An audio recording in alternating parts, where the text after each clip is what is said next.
Hey everybody, it's Cameron with Enterprise today. We're here with Luke Randall. Hey! Luke, how have you been? I've been fantastic, man. Good. Just rocking and rolling. Doing Good, yeah, we've been following you, Thanks, seeing man. all the things you've been up to. So we just wanted to sit down and talk today with Luke and hear a little bit about his experiences he's been having in the music industry and out in California. So we saw you on American Idol. Tell us a little bit about that. Well, it's quite an experience, you know. I was exhausted at the end of it, like super overwhelming.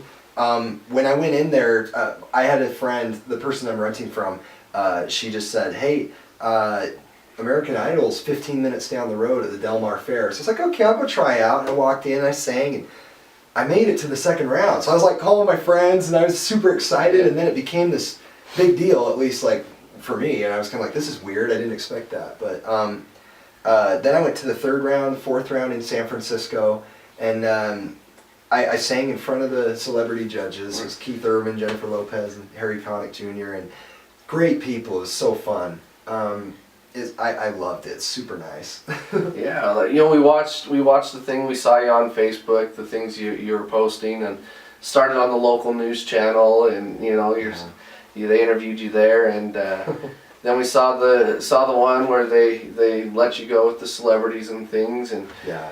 it broke all of our hearts to see that, you know, to see the emotion, the heartbreak, you know, and I'm sure it's hard to think about, but at the same time, it's one of those things that you've grown from, I bet. Yeah, and you know what's funny is looking back on it, I look back and I see, like I cried on national TV, guilty, but when I look at it, it's true, I was feeling that way. I kind of felt like it was the end of the road. It was such a big, overwhelming event, and you go through 4 rounds before you even see the judges. So, I mean, I was with the finalists, and you go in front. They either let the crazy people or the people who are finalists.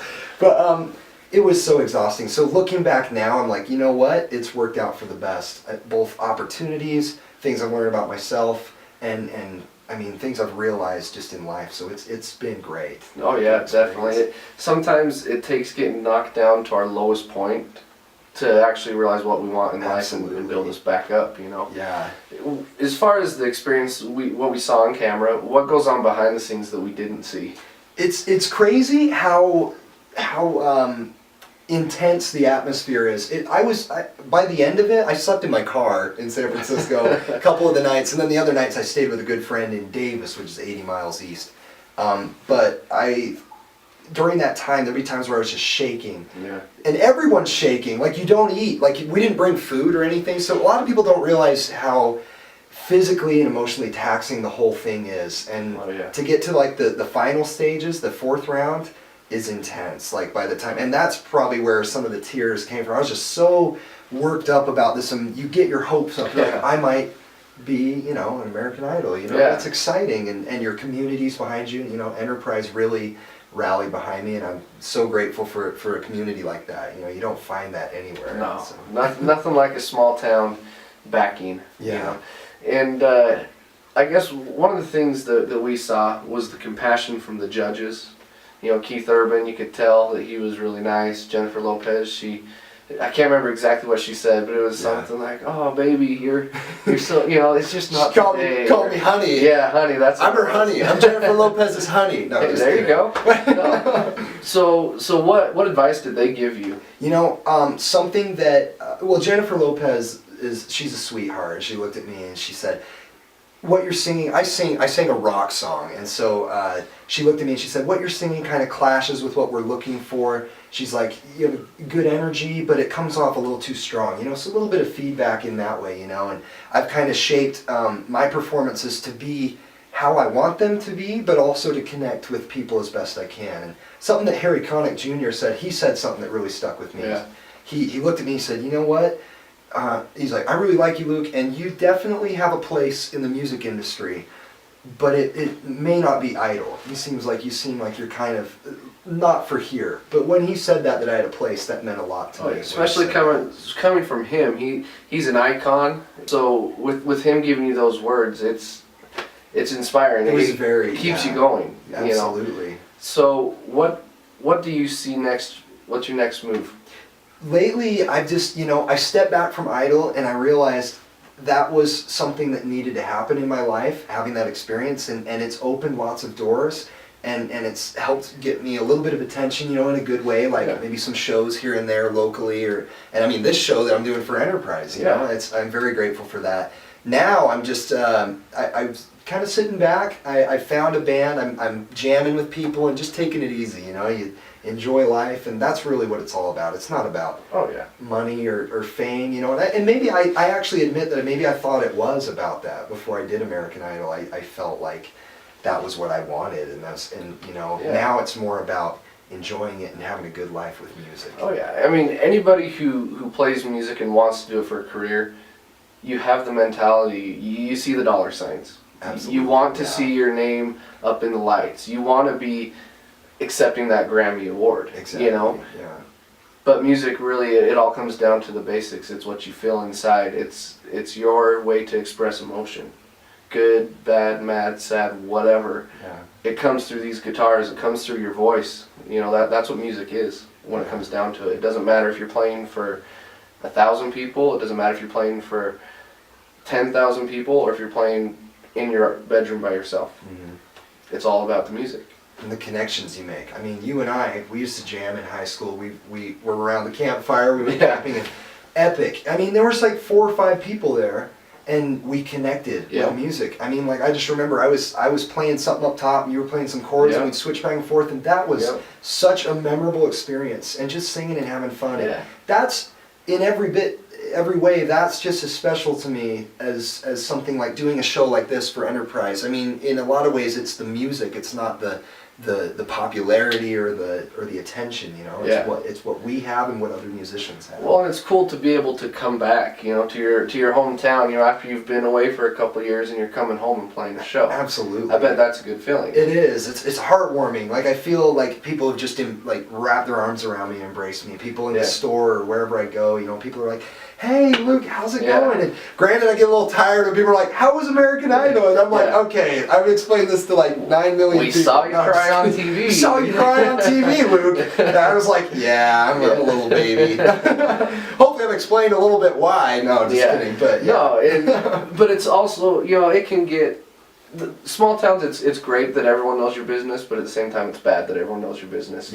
I'd say mostly good though with Enterprise, because people in Enterprise are so good-hearted, and everyone has pure intentions. Like, everyone just wants to build you up, and that's what I get anyways, and I get that from you, and I get that from everyone I talk to here. So and that's what we're here, even as Enterprise today, even though we have, we have quite a few viewers and things like that, but we want to reach out and help get you noticed, help build you up, help build anybody that we can, because that's what we're here for, is to support this town in any way possible.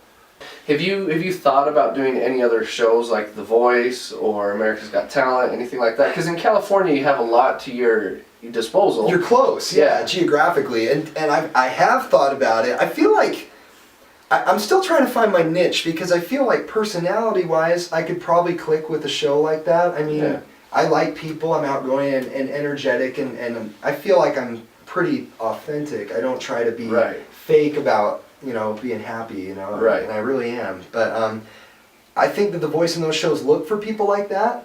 But I'm always trying to build myself. I'm getting a vocal instructor in California, and I want to build. I want to keep getting better, because I know there's a lot of ways I can improve, and watching myself on TV helps me. I try not to be too critical. You shouldn't be critical on yourself too much. But there's ways to improve for everyone and to expand. I mean, it's all about getting better and pushing your limits, and really the new joy that comes when you learn a new song, or you learn a new riff on guitar, you pick up a new instrument. Like, I've been drumming a little bit lately. I'm not super good, but that's the joy that comes from doing new stuff, and it's so fun. So get out there and play an instrument. So what advice would you give someone that's looking to build a career, wants to take that next step, being stuck in Enterprise? What would you tell them to do?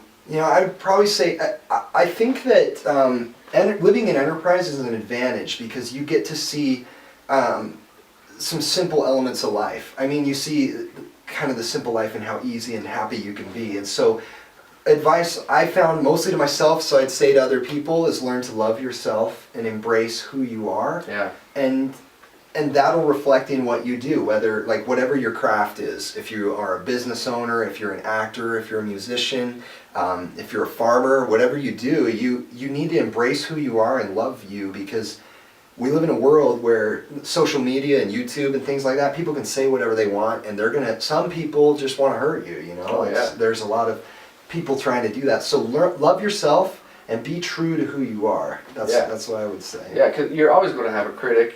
I don't know if you've ever Always. watched the Jimmy Kimmel show, but he does this thing where the celebrities read the mean tweets about themselves. Yeah, yeah. You know, so no matter who you are, you're going to have people that dislike you. Exactly. And it seems like the more success or happiness you find, Yeah. you'll find a few more that are, they want it for themselves. What it is they're unhappy with where they are, and it reflects to other people. So I feel bad for people like that. And I want them to, like, just to find a way to pick themselves back up, you know? So it makes me sad. It used to hurt me, like, be offended at what people would say, but that's something maybe American Idol has taught me, that when you're up there and you put yourself out there in front of people, you're going to get some mean comments, but it's just people trying to find happiness. You know? And it really is, but like you said, it is all about yourself. That sounds selfish, but what I mean is, you've become a better person because of your Idol experience, because of not making it through the show. That may not have been what you wanted. Yeah. But we don't always get what we want, Exactly, unfortunately. yeah. You know? And we learn from the hardship. But you get what you need, is kind of what, you know, I mean, that's what that song says. That's what the song You says. get what you need! Exactly. But, yeah, and that's exactly what happened. I didn't get what I wanted. I wanted fame and lights and money and, you know, millions. But what happened instead is I feel better as a person, some inner peace that I didn't have before. Because I'm like, you know what? I'm good at what I do. I'm an entertainer, and I found my identity in that sense.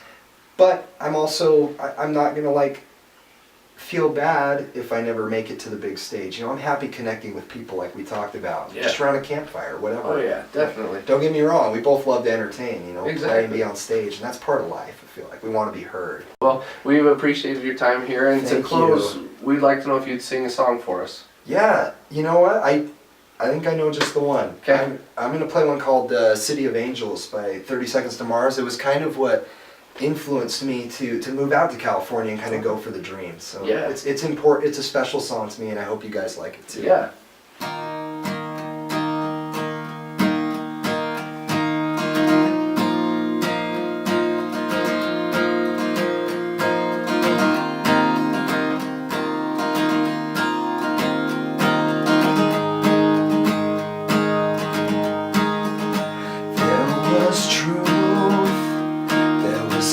Consequence against you, a weak defense against me. 17, looking for a fight all my life. I was never there, just a ghost, running scared, and here our dreams aren't made. Lost in the city of angels, down in the comfort of strangers, I found myself